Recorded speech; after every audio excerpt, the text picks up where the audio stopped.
ചിറ്റൂരിൽ കാണാതായ 6 വയസ്സുകാരൻ സുഹാന്റേത് മുങ്ങിമരണമെന്ന് പ്രാഥമിക പോസ്റ്റ്മോർട്ടം റിപ്പോർട്ട്. കുട്ടിയുടെ ശരീരത്തിൽ സംശയാസ്പദമായ പരിക്കുകളില്ല. വീടിനടുത്തുള്ള കുളത്തിൽ നിന്നാണ് മൃതദേഹം കണ്ടെത്തിയത്. ശനിയാഴ്ച ഉച്ചയ്ക്ക് 12 മണി മുതലാണ് സുഹാനെ കാണാതായത്.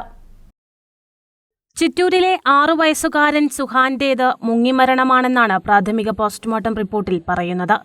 സുഹാന്റെ ശരീരത്തിൽ സംശയാസ്പദമായ മുറിവുകളും പരിക്കുകളും ഇല്ലെന്ന് കണ്ടെത്തി. സുഹാനെ കാണാതായി 21 മണിക്കൂറിന് ശേഷമാണ് മൃതദേഹം വീടിനടുത്തുള്ള കുളത്തിൽ കണ്ടെത്തിയത്. വീട്ടുമുറ്റത്ത് കളിക്കുന്നതിനിടെ സുഹാൻ സഹോദരനുമായി പിണങ്ങി വീട്ടിൽ നിന്നും ഇറങ്ങിയതാണെന്ന് ബന്ധുക്കൾ പറയുന്നു. സംസാരിക്കാൻ പ്രയാസം നേരിട്ടിരുന്ന കുട്ടി തിരിച്ചുവരാതായതോടെ തിരച്ചിൽ തുടങ്ങുകയായിരുന്നു. അഗ്നിരക്ഷാസേനയും പോലീസും നാട്ടുകാരും നടത്തിയ തിരച്ചിലിനൊടുവിലാണ് സുഹാന്റെ മൃതദേഹം കണ്ടെടുത്തത്. News desk Kannur vision.